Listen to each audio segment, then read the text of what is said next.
We're talking about, how to benchmark, municipal services.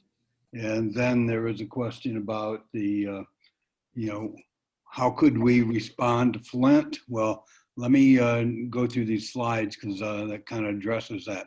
So in the idea of infrastructure service delivery, there's three standards that are very important. And it's important to understand that we're talking about a sector here.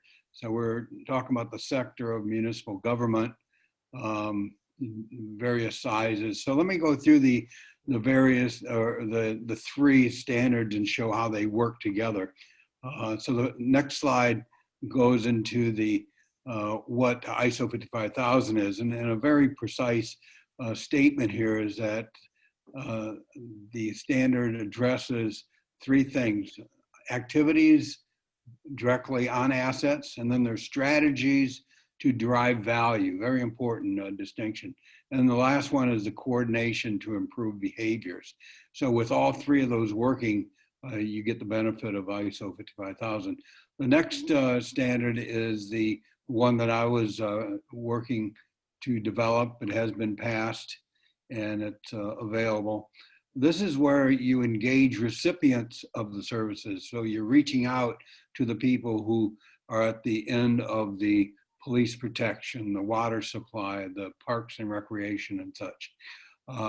Importantly, in this standard, there's a strategic asset management plan function that can fold very neatly into ISO 55000. So whereas 55000 is kind of like high level, very good standard, this adds an element of engaging with people to find out if we're actually measuring the right things. And then the last standard that I have here is ISO 37120.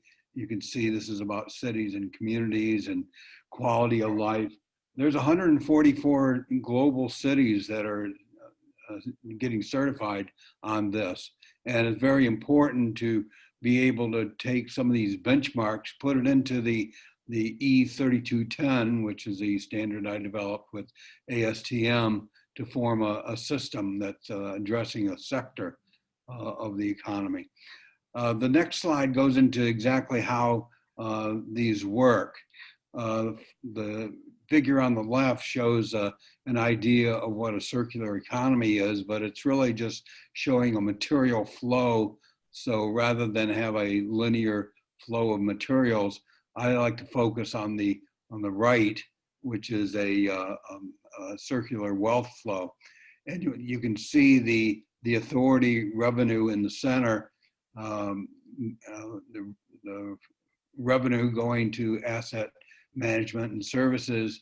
And then from there, you're increasing the value of urban land.